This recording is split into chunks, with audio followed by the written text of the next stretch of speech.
Welcome to History in 5 Minutes, where the past comes alive.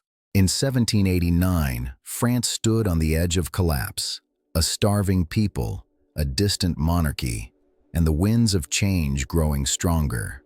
What followed would become one of the most dramatic revolutions in human history.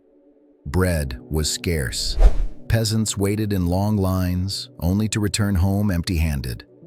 Meanwhile, the nobles feasted in marble halls, untouched by the suffering outside. King Louis XVI, indecisive and overwhelmed, failed to act. Queen Marie Antoinette became the symbol of royal extravagance and disconnect. As hunger turned into rage, the streets of Paris filled with angry voices. On July 14, 1789, the people stormed the Bastille, a fortress that symbolized royal oppression. Though the prison held just a few inmates, its fall sent a shockwave across France. It was the people's first major victory. The revolution had begun.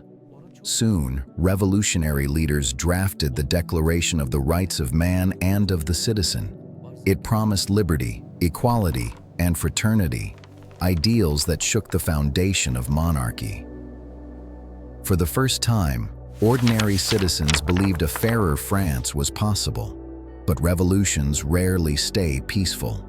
Radical voices, led by Robespierre and the Jacobins, demanded justice at any cost.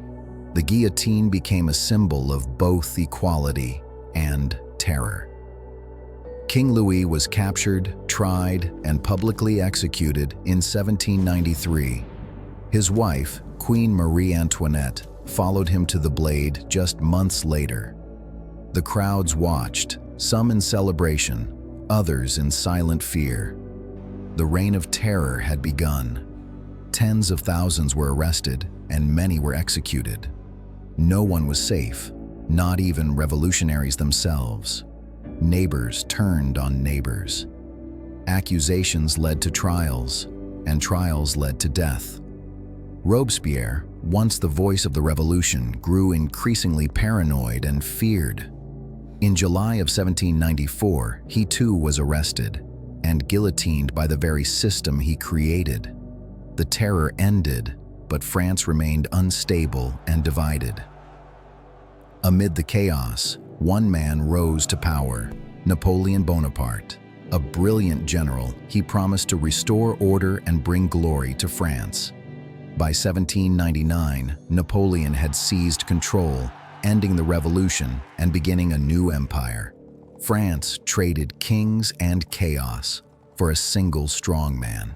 But the revolution had already changed the nation forever. New ideas of law, education, and citizenship spread across society. Even in other countries, revolution sparked new hopes and fears. France, once ruled by divine right, now looked toward the people for power. And through all the changes, the French tricolor flag waved, a symbol of liberty.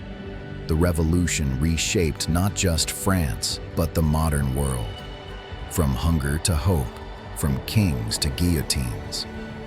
The French Revolution proved one thing: when people demand change, the world must listen.